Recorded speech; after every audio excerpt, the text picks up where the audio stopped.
Olá, sejam todos e todas bem-vindos a mais uma live do programa de reflexões pedagógicas, diálogos entre a teoria e a prática, que discutirá o tema A Arte na Educação Infantil, especificações e prática do ensino.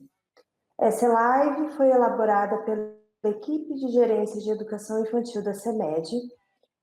O Reflexões Pedagógicas é um programa de formação continuada da Secretaria de Educação de Campo Grande, Mato Grosso do Sul, executado pela Superintendência de Gestão das Políticas Educacionais, SUPED. Para a realização deste evento, contamos com o apoio da Divisão de Tecnologia Educacional e da Divisão de Educação Especial. Agradecemos também às nossas secretárias, professora Elza e Soraya, nosso superintendente, professor Valdir Leonel, e a nossa gerente, professora Isabel Correia. Agradecemos também aos tradutores e intérpretes Ricardo e Walterley. Meu nome é Nayandre, sou professora efetiva da REME e atualmente faço parte da Gerência de Educação Infantil. Essa live destina-se aos profissionais de arte da educação infantil que atuam com crianças do grupo 1 ao grupo 5. Serão discutidas algumas especificidades e possibilidades de trabalhos não presencial. Convido todos a participarem do chat, fiquem à vontade para deixar suas impressões e dúvidas. A nossa equipe está à disposição para responder os possíveis questionamentos. O nosso tema de hoje é Arte na Educação Infantil, especificações e práticas do ensino. É importante colocar que durante este período nós não vamos falar de fórmulas corretas para que se seja aplicada a arte durante este período pandêmico. Entretanto, que nós consigamos ter uma reflexão em torno das possibilidades de educação à distância para a arte, ainda mais com as especificidades da educação infantil. Próximo, por favor. Gostaria de, como é feito de forma presencial, que nós pudéssemos refletir um pouco em torno do texto Vida em Branco, uma poesia de Zélia Duncan.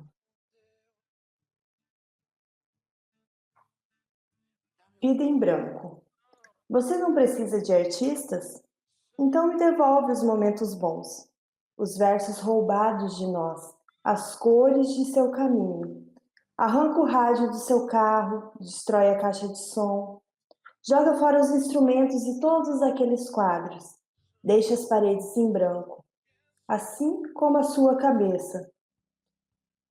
Armas para dormir, nenhuma canção de ninar, e suas crianças em guarda, esperando a hora incerta para mandar ou receber rajadas.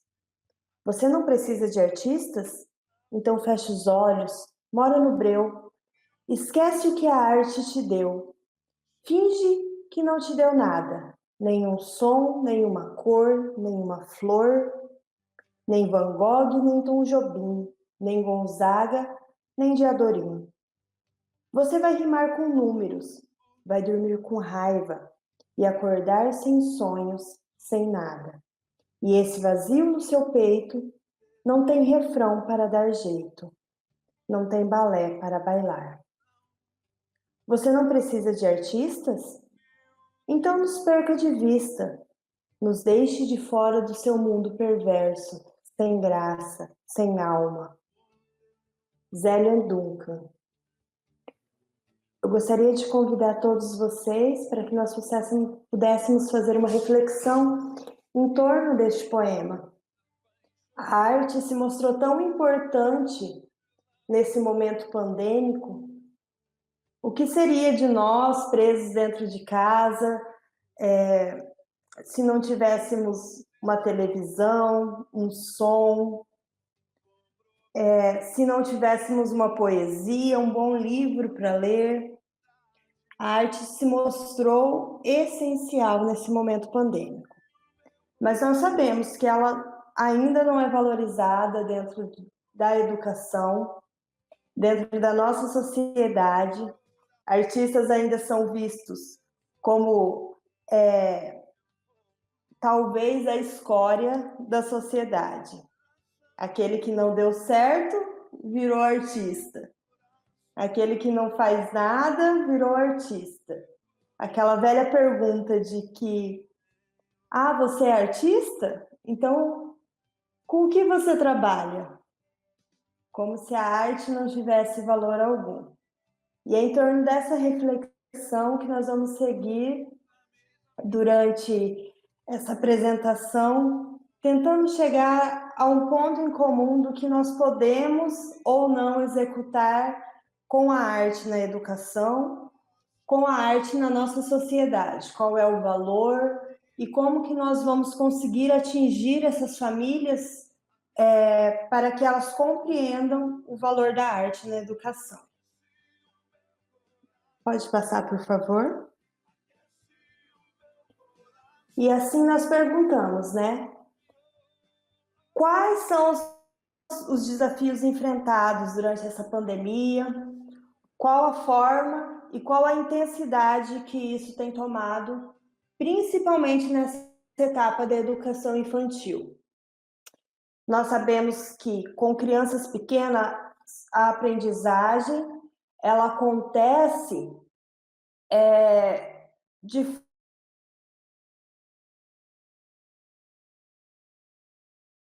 forma...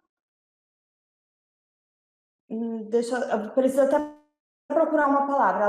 Ela acontece de uma forma ser acompanhada e é a partir dessa experiência que ela consegue alcançar a evolução na sua aprendizagem.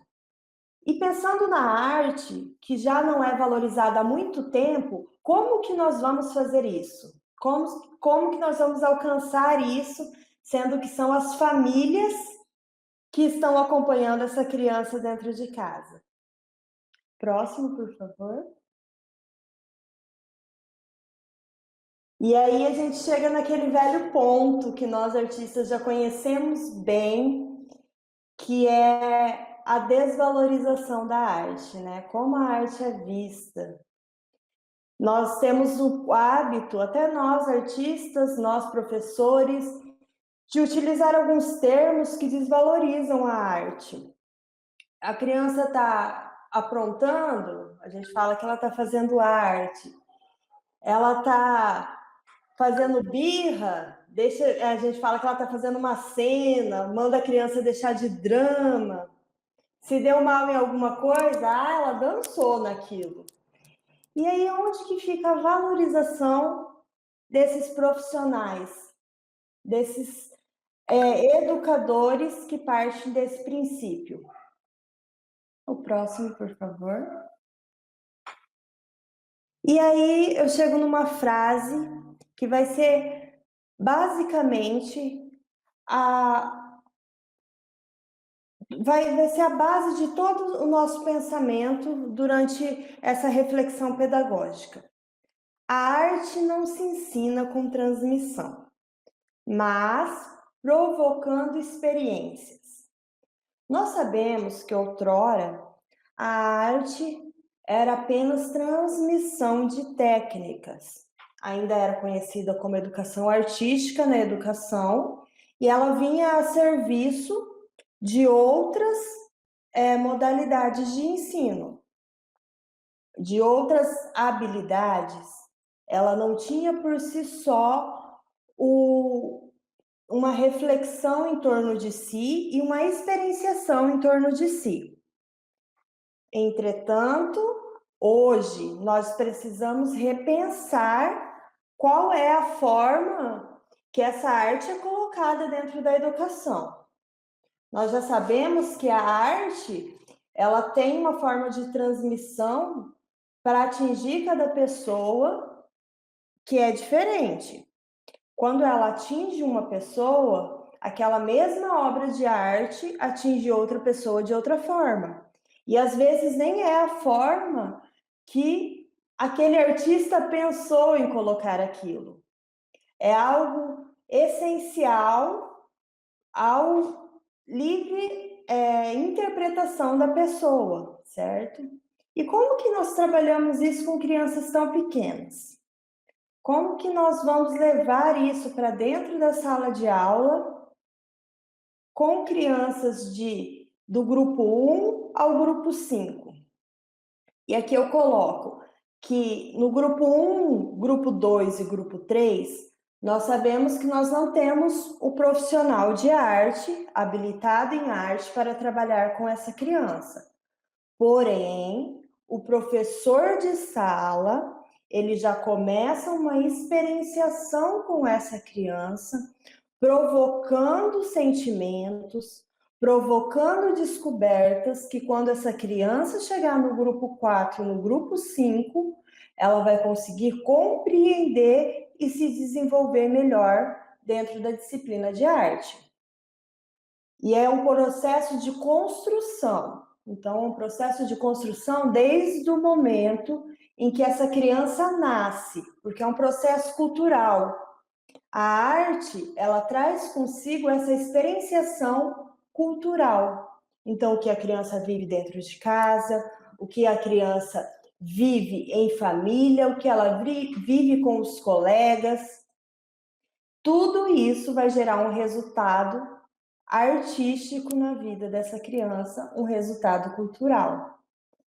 Mas como em tempos de pandemia, onde essa criança está dentro de casa, com pessoas mais velhas, provavelmente sem o contato com nenhuma outra criança da mesma faixa etária, como que nós vamos desenvolver isso? Nós precisamos pensar que essa criança normalmente vai estar ou com uma avó, ou com uma tia, alguém que cuide dela dentro de casa, enquanto os pais trabalham. Muitas vezes ela vai estar até mesmo com um irmão mais velho e outra criança cuidando desse desenvolvimento sensorial dela.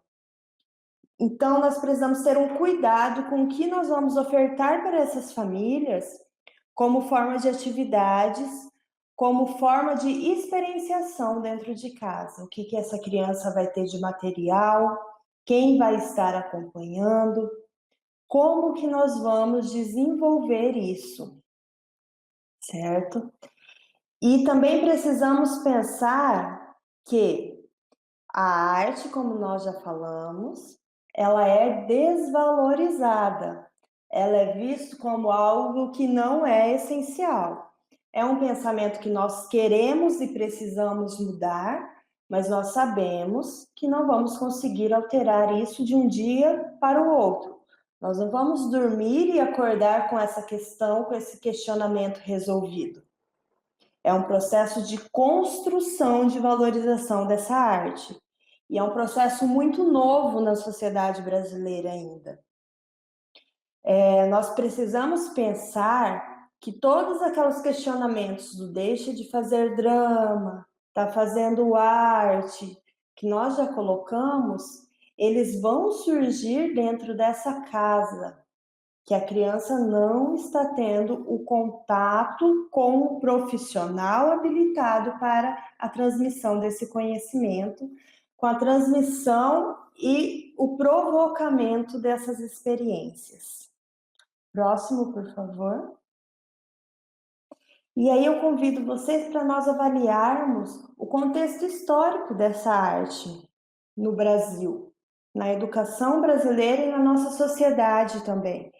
Porque nós temos o hábito de pensar, nós que temos o conhecimento da valorização do artista, da arte, nós temos o hábito de pensar que a arte é importante, nós temos esse conhecimento, mas é um contexto histórico que leva para as outras pessoas que não tiveram tanto acesso à arte essa impressão de que a arte está ali apenas por estar, está ali apenas por diversão. E nós precisamos pensar em toda essa linha do tempo, na construção que ainda está sendo feita, que já deveria ter acontecido há muito tempo, mas que ainda está acontecendo. Como que a arte surgiu na educação? É o primeiro aspecto que nós precisamos pensar. Lá em 1816, ela entrou como um acessório educacional. Dom João colocou a arte, pintura, teatro, dança, eram colocados como serviço de outras habilidades que precisavam ser desenvolvidas, principalmente pela realeza, certo? A arte não estava a serviço da população, ela estava a serviço da realeza, do belo. E aí nós precisamos pensar também em outra questão que poderia dar uma live completa, que é essa questão do belo. Nós ainda temos o estereótipo que o belo é o belo europeu, padronizado, certo? Lá renascentista, que trazia formas, que trazia cores, que despertavam a sensação de calmaria, de tranquilidade. Entretanto, nós já sabemos que o belo ele se difunde de várias formas. O que é belo para uma pessoa pode não ser belo para outra, e vice-versa. E como que nós vamos avaliar isso dentro da arte, dentro da educação? Então, quando a arte surgiu, ela tinha esse parâmetro do belo europeu, lá a serviço da realeza. Na segunda metade do século XX, ela deu uma avançada e chegou um pouco mais próximo da população. Entretanto, ainda estava longe de ser o que deveria ser, né? De estar como deveria estar na educação. Essa segunda metade do século XX, ela é colocada nas escolas para moças, onde a mulher deveria aprender a costurar, a pintar, a bordar, tocar piano, tudo para estar a serviço do marido. A arte, ela servia para preparar a mulher para a educação paternalista, ou seja, onde a mulher servia o homem, onde ela estaria e continuaria estando dentro de casa, cuidando dos afazeres domésticos, sensibilizando a todos os filhos que vinham desse relacionamento para também seguirem esse mesmo pensamento paternalista de que a mulher serviria ao homem e de que a arte servia para o enfeite da casa, né? Somente em 1971, com a Lei 5.692, que é a educação artística, que eu já citei, entra no componente curricular obrigatório. E aí não era só para moças, era para toda a sociedade. Mas aí a gente precisa colocar um parênteses aí e ressaltar que ela estava novamente a serviço de outras disciplinas, era uma atividade educativa, recreativa dentro das escolas. A gente ensinava a criança a pintar, a desenhar, continuava naquele parâmetro do bordar, do fazer escultura, apenas as artes visuais apareciam, era muito raro, não podemos dizer que não existia, mas era muito raro as escolas, a educação que colocava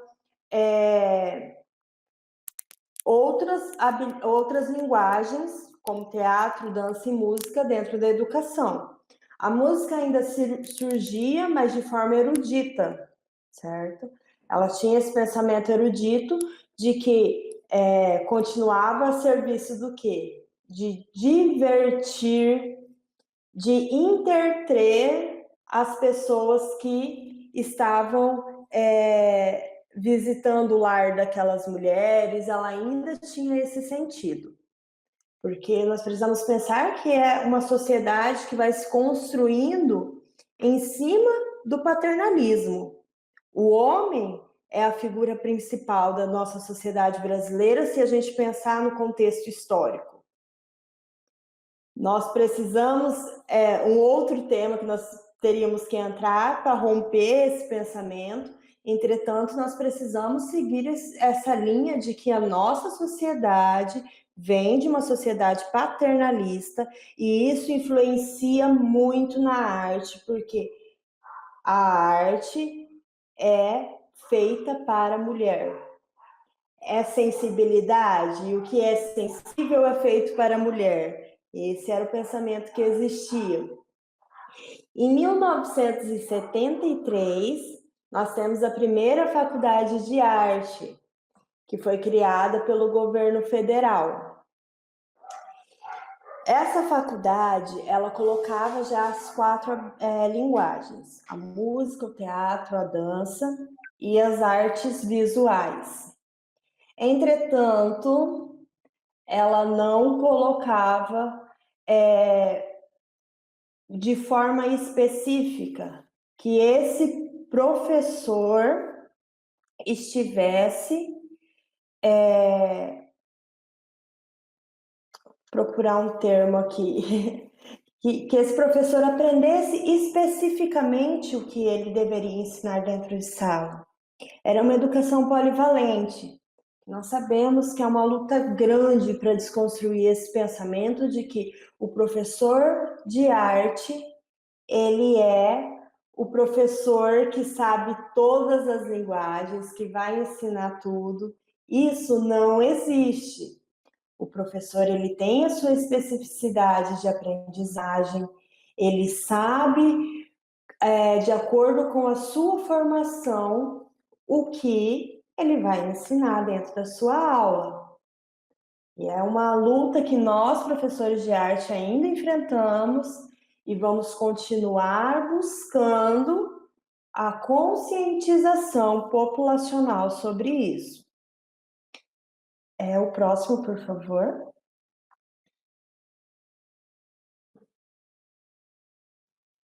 E aí a gente fala de uma lei de ontem, praticamente, de 2 de maio de 2016, a lei número 13.278, que ela diz o seguinte: ela vem para alterar o parágrafo 6º do artigo 26 de uma lei que a gente já conhece bem, a Lei 9.394, e ela fixa nessas diretrizes da Base Nacional de Educação o ensino de arte com a divisão das 4 linguagens.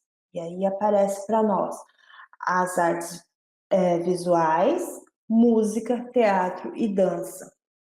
Nós sabemos que os profissionais de música, teatro e dança ainda são uma novidade dentro das salas de aula, principalmente do nosso município. São cursos muito novos ainda. O curso de música existe há algum tempo, é um tempo maior, porém ainda é novo também. E esses profissionais estão se apropriando desse direito de dar aula, de estar em sala de aula. E nós precisamos pensar nas especificidades para não entrarmos na polivalência da educação. Um professor de arte, ele pode se utilizar das outras linguagens, com certeza, porém como uma ferramenta didática, porque a especificidade da educação, ela vem da formação desse profissional. Seria como, vamos utilizar um exemplo que a gente usa bastante, um médico. Um médico cardiologista, ele poderia cuidar lá do intestino? Não poderia, porque não é a especificidade dele. Ele, como médico, vai ter uma interpretação do sistema do corpo humano de forma geral. Entretanto, a especificidade dele seria o coração, ele é cardiologista. Da mesma forma, o professor de arte, ele pode se utilizar das outras 3 linguagens. Entretanto, ele não tem propriedade para ensinar essas outras 3 linguagens que não vêm da sua formação acadêmica. E aí é muito comum nós escutarmos: ah, mas então vamos criar uma faculdade que abrange essas 4 linguagens. E aí nós precisamos pensar em quanto tempo nós levaríamos para conseguir ter um profissional formado nessas 4 linguagens. Uns 20 anos de academia aí, vamos imaginar uma faculdade que duraria mais ou menos esse tempo para que o profissional tenha uma base, porque nós sabemos que quando um profissional ele é licenciado em arte, a sua habilidade técnica não vem de dentro da academia, não vem de dentro da universidade. Ela vem de fora e o que é trazido para dentro da academia é a forma de ensino dessa habilidade para a educação básica. E nós precisamos pensar também que são faixas etárias diferentes. Aqui nós falamos da educação infantil, no fundamental nós teríamos um outro processo, no médio um outro processo e assim por diante. Outro questionamento que nós escutamos muito quando essas 4 linguagens aparecem é o seguinte: como que nós vamos suprir essa necessidade da criança aprender as 4 linguagens? Na educação infantil, essa diferenciação entre os profissionais, ela não vai ser muito afetada. Por quê? O profissional que tem uma especificidade da sua linguagem, ele consegue perpassar pelos campos de experiência dessa criança, pelos campos de experiências que aparecem na BNCC, partindo da sua linguagem. Um professor de dança, ele vai seguir essas 4 linguagens, esses 5 campos de experiência de acordo com a sua linguagem específica. Isso não vai interferir. Próximo, por favor. E aqui só um resumo, né, que basicamente a arte, aconteceu essa mudança na arte, foram nos 20 últimos anos. Então, é pouco tempo para que nós consigamos contemplar ainda todas as possibilidades de educação dentro dessas 4 linguagens, dentro desses campos de experiência, esses campos de conhecimento. Nós pensarmos 20 anos, basicamente são alunos que saíram da educação infantil e estão há pouco tempo no mercado de trabalho. Então, alguns desses nossos alunos ainda pegaram essa fase de mudança da arte e já conseguem ter uma visão mais ampla da arte na própria sociedade. Entretanto, a maioria não vai ter essa especificidade de conseguir enxergar como a arte realmente deve ser tratada, porque ela vem de uma educação, e aí a gente pode falar lá de Paulo Freire da educação bancária, onde a arte era depositada em cima desse aluno, técnicas e mais técnicas para gerar um produto que tinha uma especificidade de belo, o que é o que não queremos mais dentro da arte, o que não é aceitável mais dentro da arte, principalmente na educação. Próximo, por favor. E aqui uma frase bem forte, né? Que diz o seguinte: a arte se justifica por si só e não por educação através da arte. Retomando o que nós falamos nesses últimos slides, que a arte, ela tomou uma proporção e consegue ser enxergada como uma área de conhecimento dentro da educação, dentro da sociedade, o que outrora não acontecia. Ela estava apenas a serviço de outras áreas de conhecimento. Um arquiteto tinha que saber desenhar porque ele precisava construir ali o seu planejamento do seu Ai, me fugiu a palavra. Mas um arquiteto, um engenheiro, ele precisava saber desenhar, não por saber desenhar, mas para colocar a arte a serviço da sua habilidade, da sua especificidade. Esse é um dos muitos exemplos que nós temos na sociedade. Hoje já não acontece assim. A arte está, porque ela precisa estar na sociedade. O estudo da cultura fez essa valorização da arte, fez esse descobrimento da arte como uma área de conhecimento que fala por si só, que traz aprendizado por si só, sem pensar em outras áreas de conhecimento. Próximo, por favor. E aqui nós retomamos a educação infantil. Como que nós vamos levar essa arte para a educação infantil?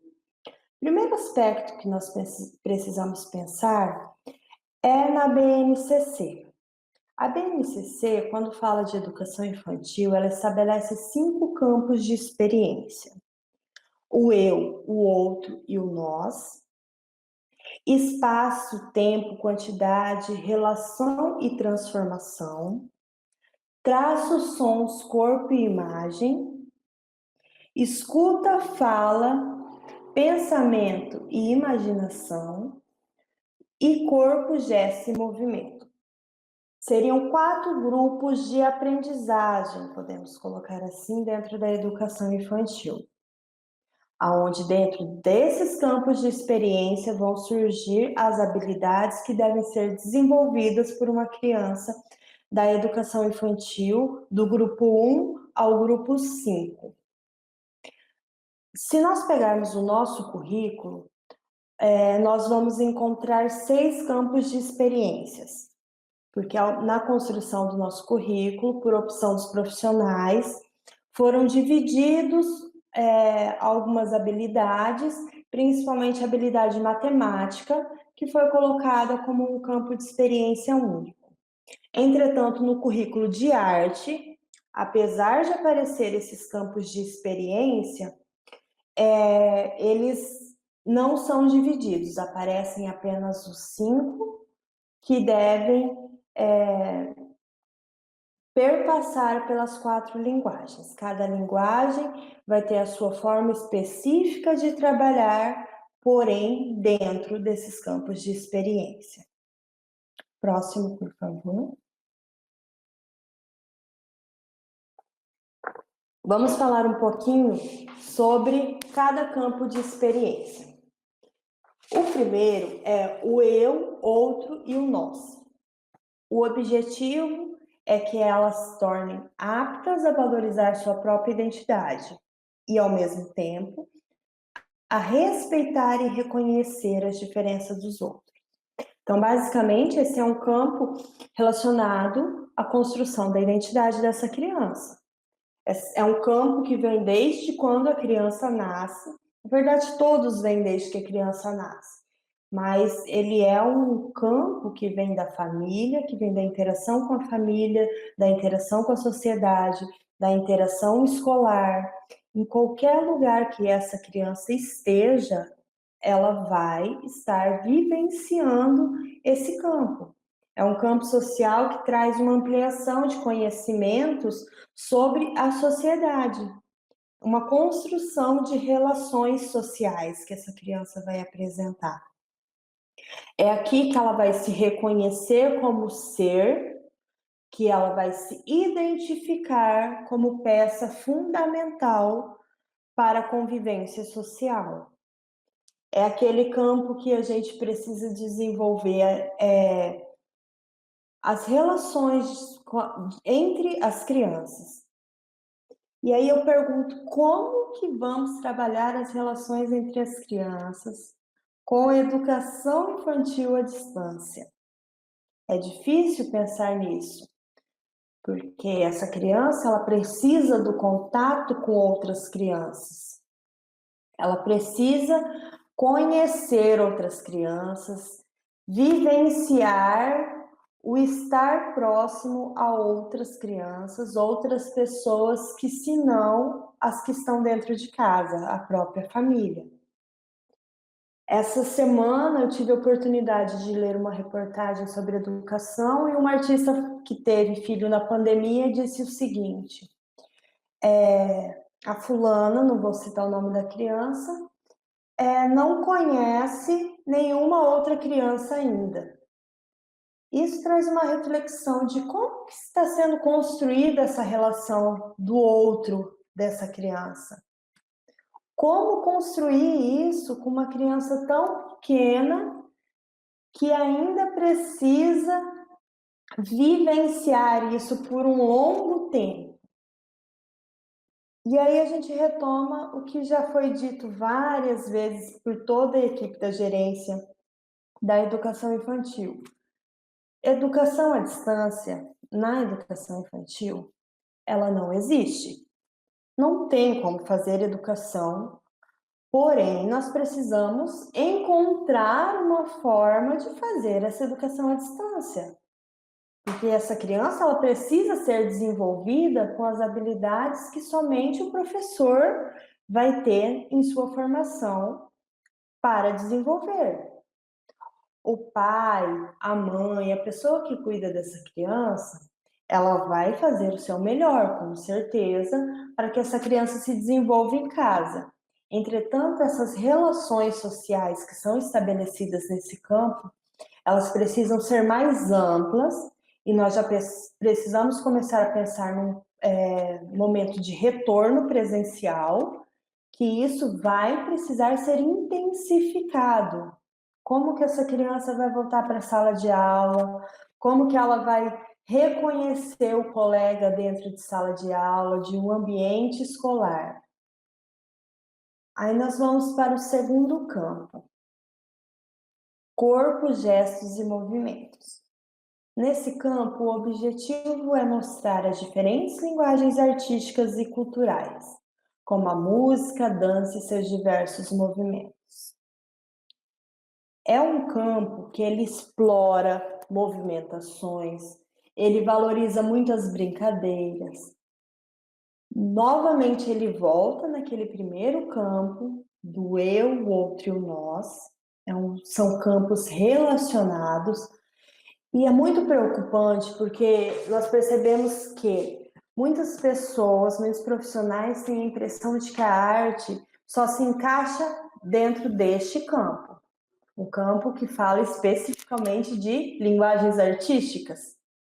Entretanto, não é dentro deste campo, na verdade, não só dentro deste campo, mas deste e do próximo que nós vamos falar, são os dois campos que mais se destacam quando se fala na disciplina de arte. Porém, nós precisamos pensar que a arte precisa perpassar por todos os campos de experiência na educação infantil. Eu não posso dividir essa educação em com apenas esses dois campos de experiência e esquecer de todo o resto da influência social que essa criança sofre, de toda a influência de aprendizagem que vem desses outros campos de experiência. Realmente, esse é um campo que é muito mais fácil para os professores de arte trabalhar, porque nós vamos retomar as cantigas infantis, as brincadeiras, brincadeiras populares, e aí nós conseguimos trabalhar muitos artistas que utilizam essas brincadeiras em suas obras. São diversas possibilidades que surgem dentro desse campo. Porém, mais uma vez, nós precisamos repensar que estamos em um momento pandêmico e que essas brincadeiras vão ter que ser adaptadas. Vamos ter que descobrir formas de levar isso para dentro de casa, descobrir formas de brincar diferente, com poucas pessoas, com apenas uma pessoa que vai ser essa criança e o responsável, o adulto responsável. Então, nós vamos ter que redescobrir isso para levar para a educação em casa, a educação nesse home office. No campo 3, nós temos os traços, sons, cores e formas. Outro campo que se destaca muito na arte, principalmente nas artes visuais. E é comum que quem não tenha conhecimento da arte, ao ler, identifique esse como sendo o único e exclusivo campo da arte. Porém, lembrando que deve perpassar por todos os campos. Nesse campo, nós encontramos o seguinte objetivo.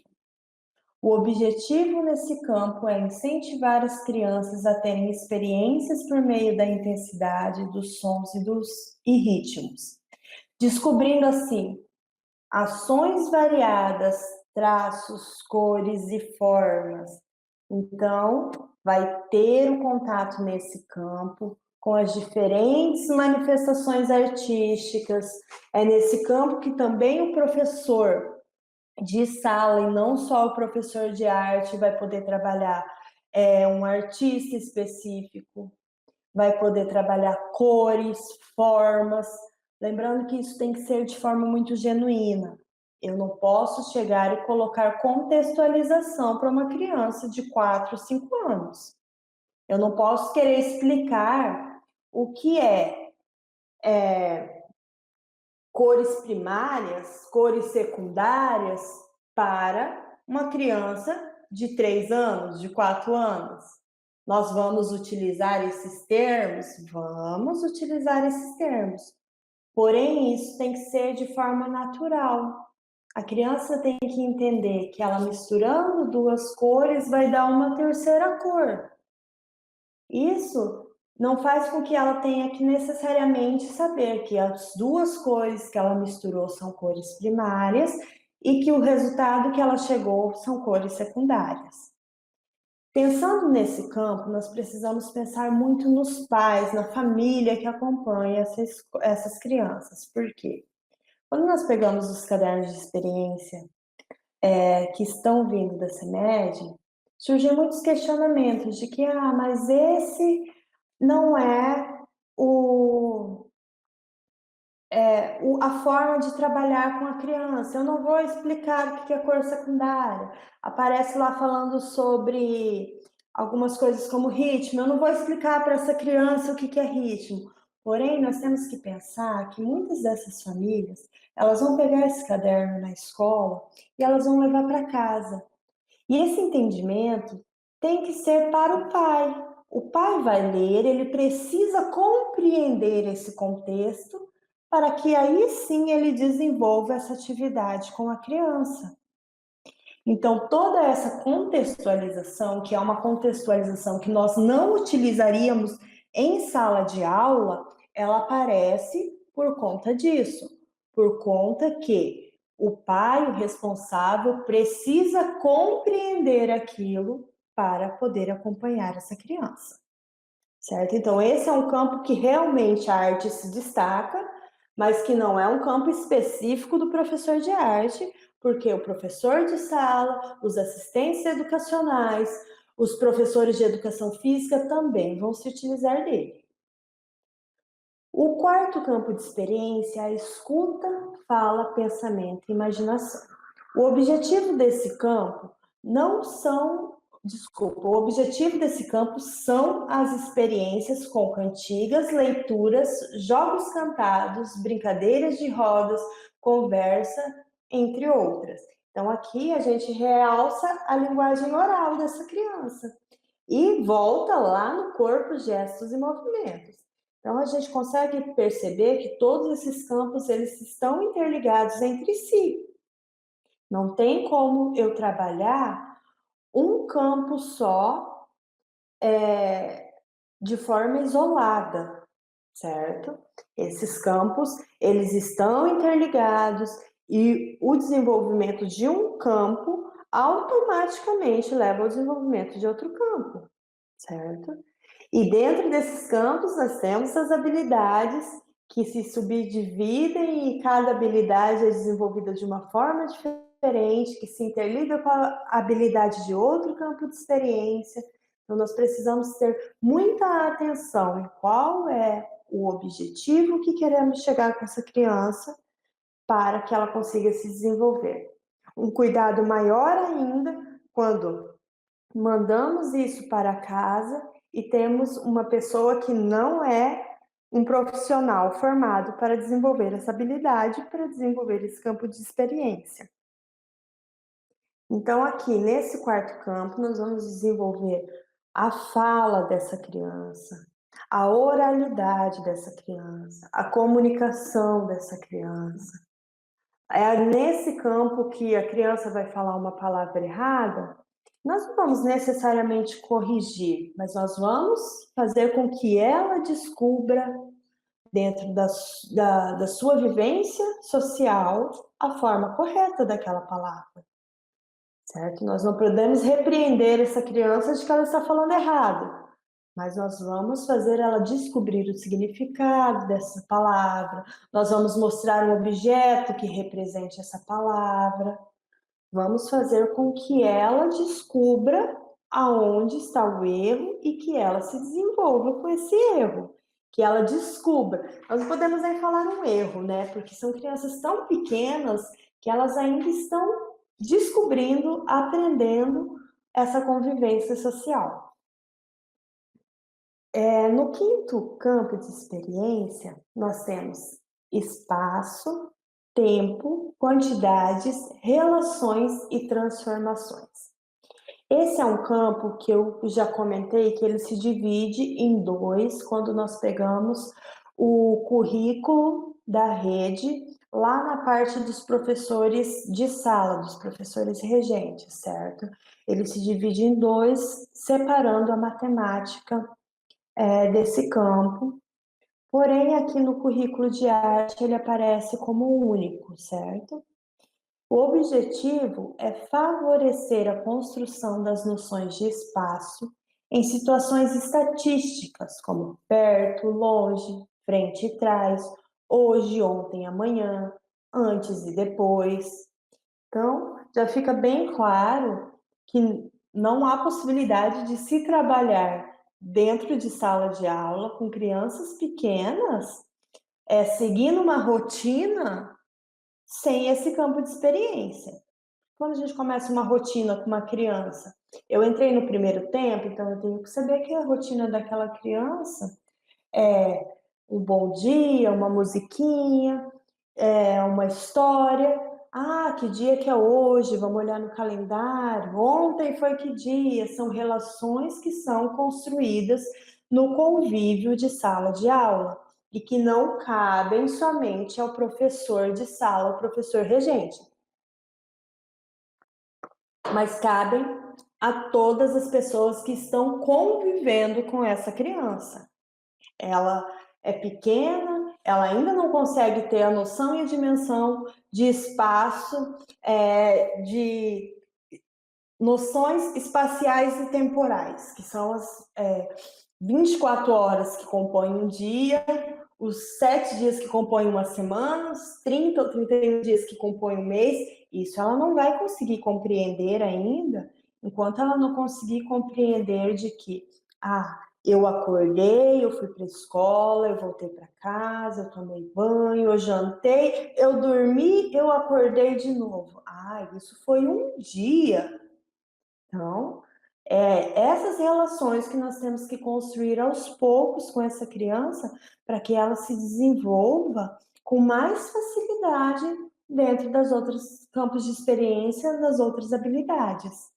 Então, isso é essencial para que se desenvolva, que ela consiga entender que, hoje nós temos 5 meninas dentro de sala e 4 meninos. No total nós temos 9. Ela ainda não consegue reconhecer o número. Se eu colocar o número 9 para ela, ela ainda não vai conseguir reconhecer. Mas na contagem, ela já consegue reconhecer a quantidade de pessoas. Hoje Maria não veio na escola, então nós temos 4 meninas, uma menos que ontem. São essas relações que precisam ser construídas dentro de sala de aula, independente de disciplina, e que não importa a linguagem de formação do professor. Então, o professor de música, ele vai conseguir construir essas relações de uma forma completamente diferente de um professor que é formado em teatro, mas essas relações serão construídas. Próximo, por favor.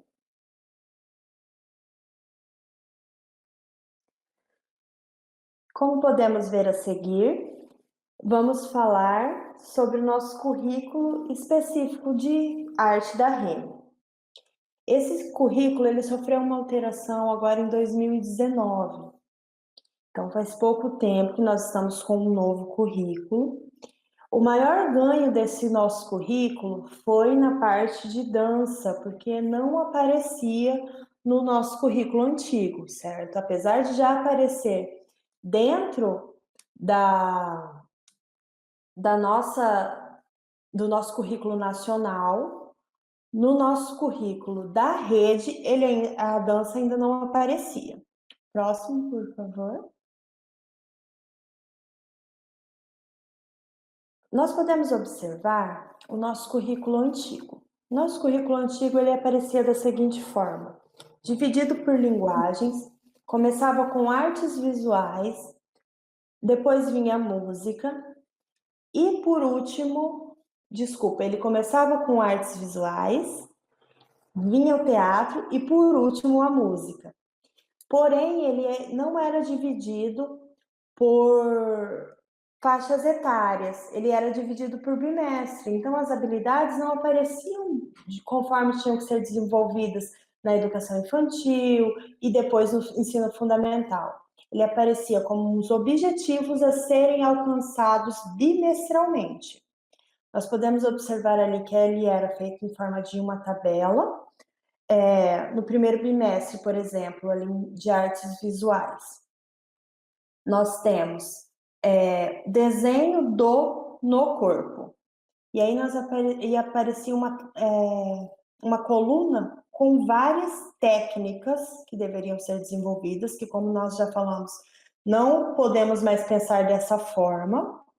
E em seguida apareciam os objetivos que deveriam ser alcançados, certo?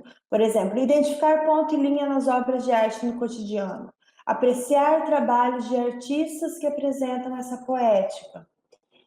Esses objetivos, eles apareciam descritos ali, porém, eles não tinham relação direta com os campos de experiência.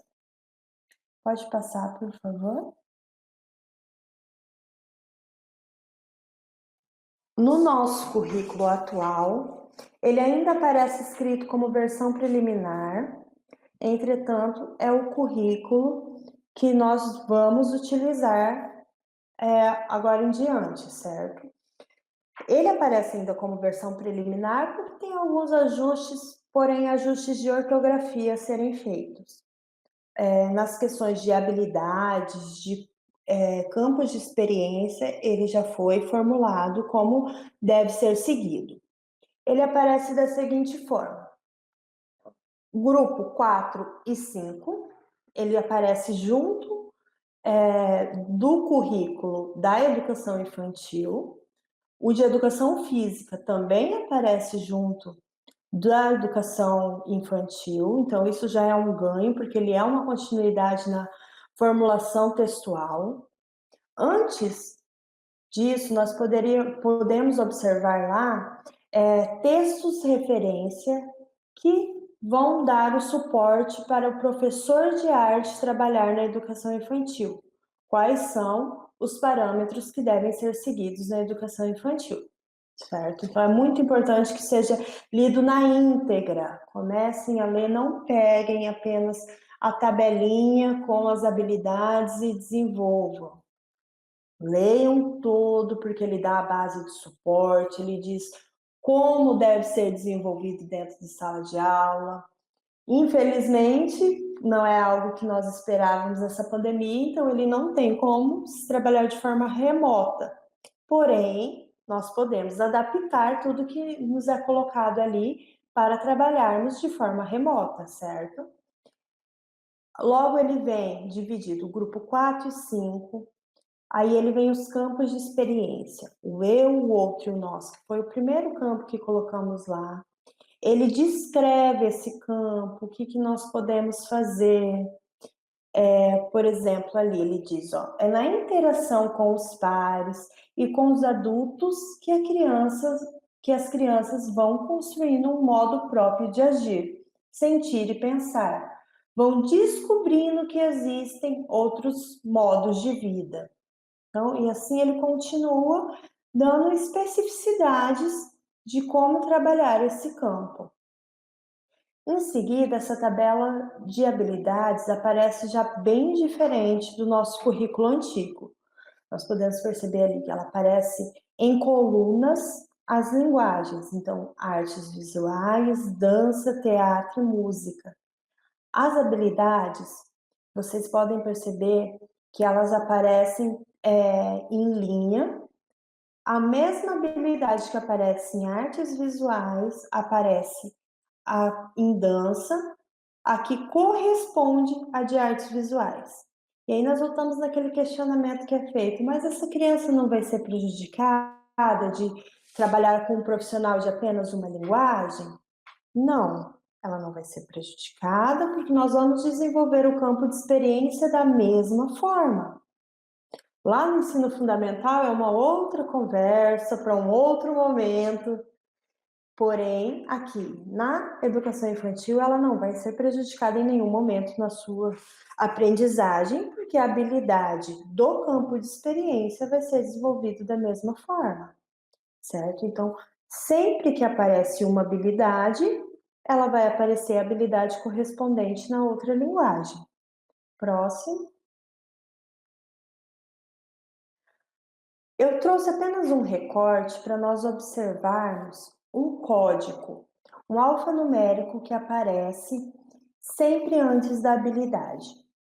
Ele é um código que mostra da onde essa habilidade foi retirada, e ela foi retirada de documentos nacionais, então a gente pode observar que ela vem ali no finalzinho escrito de artes visuais, por exemplo, AV01, ou seja, é uma habilidade tirada lá da BNCC, de artes visuais. A primeira habilidade que aparece é essa: explorar imagens, desenhos, expressões faciais, corporais. Mesma coisa em dança, o que vai mudar é ali o finalzinho, DA01, ou seja, uma habilidade de dança lá do currículo da BNCC, né, nosso currículo nacional, a habilidade 1 de dança e, consequentemente, de teatro e de música. Todas as habilidades, elas são retiradas lá do nosso documento nacional. Por isso aparecem com esse alfanumérico aí, e esse alfanumérico ele já pode ser utilizado, inclusive, no seu planejamento, para facilitar para o professor também. O professor vai fazer o planejamento, ele pode utilizar esse alfanumérico. Ah, fiquei com dúvida de qual que é a habilidade, eu vou lá no currículo e olho pelo alfanumérico. Algumas habilidades, elas vão aparecer com o CG nesse alfanumérico, ou seja, significa que são habilidades que foram criadas especificamente para a nossa rede municipal aqui de Campo Grande, certo? Próximo, por favor. E aí nós retornamos àquele primeiro ponto lá do começo, que é o porquê de arte, o porquê do estudar a arte. A arte, ela interessa enquanto processo vivido e marcado na experiência.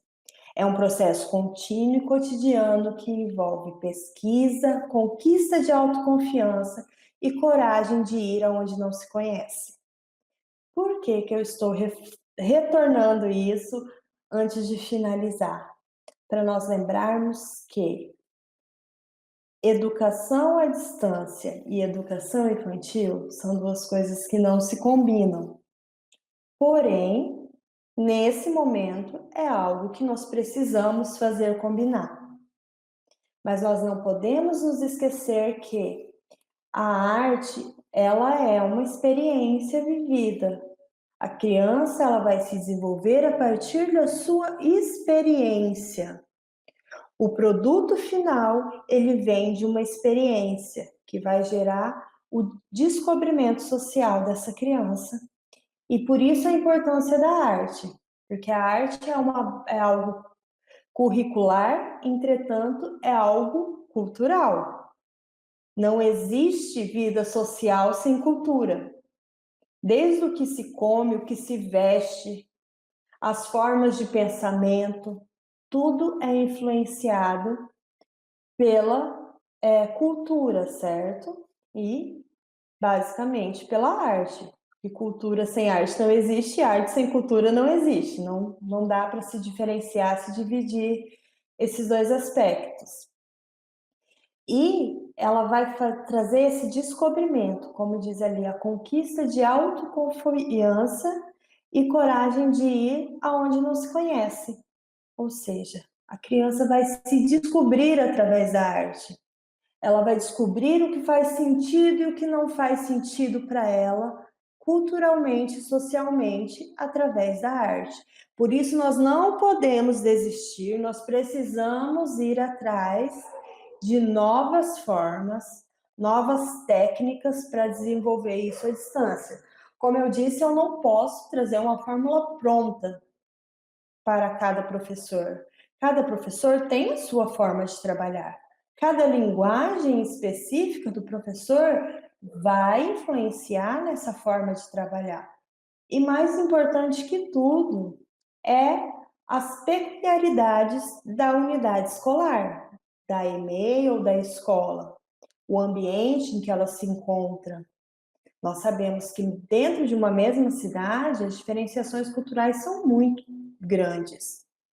E como que nós vamos trabalhar essas diversidades dentro da nossa realidade social, da nossa realidade escolar?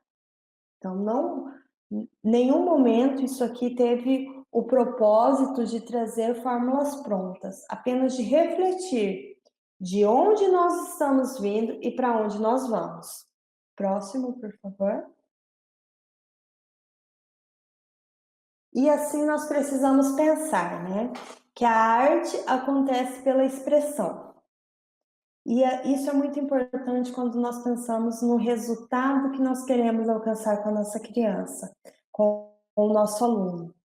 E essa frase deixa bem marcado isso, que é: expressar não é responder a uma solução de algo ou alguém, mas mobilizar os sentidos em torno de algo significativo, dando forma ao vivido e ao percebido. Ou seja, quando nós fazemos a proposição de uma atividade, nós temos o objetivo que nós queremos alcançar. Porém, precisamos pensar e avaliar o que aquela criança trouxe para mim. Será que ela trouxe a resposta que eu esperava? Se ela não trouxe a resposta que eu esperava, quais foram as interferências significativas que trouxeram esse novo significado para aquela resposta? Eu não posso esperar e trazer uma resposta pronta daquela criança. Na arte isso não existe e em nenhum lugar do mundo, em nenhum lugar da educação, a arte vai conseguir ter uma resposta pronta. A não ser que eu faça um questionamento pontual. Em que ano que se iniciou a arte na educação, por exemplo? Aí sim, eu espero uma resposta pronta. Mas aí nós já entramos lá no contexto histórico e não num produto artístico. Então, nós precisamos refletir muito sobre o que nós queremos enquanto professores, como nós vamos atingir essas famílias, como esse pai, essa mãe, esse responsável pelo aluno vai compreender aquela proposição de atividade e qual vai ser a resposta do meu aluno após essa atividade ter passado por todos esses pensamentos que se diferenciam. Próximo, por favor. E aquela frase lá do começo, que eu pedi para vocês guardarem, ela diz o seguinte: a arte não se ensina com transmissão, mas provocando experiências. E aí eu complemento ela com o seguinte: assim nós saberemos o que é acidental e o que é essencial. Ou seja, a partir de todas as experiências que essas crianças viveram no processo de aprendizagem, aí sim nós vamos conseguir avaliar qual é o produto dessa criança. Se ele foi apenas um acidente ou se ele realmente foi essencial para o desenvolvimento dessa criança. Uma construção de conhecimentos, ela ocorre a partir desses dois aspectos, do que é acidental, mas também do que é essencial. O que vai ser o essencial? A habilidade que eu quero atingir com essa criança. Eu consegui atingir essa habilidade? Consegui. Mas eu consegui da forma que eu esperava? Ou ela me deu uma outra resposta no meio do caminho, algo acidental que trouxe uma nova experiência, que me trouxe uma resposta diferente ou igual à que eu esperava, porém partindo da experiência que ela teve.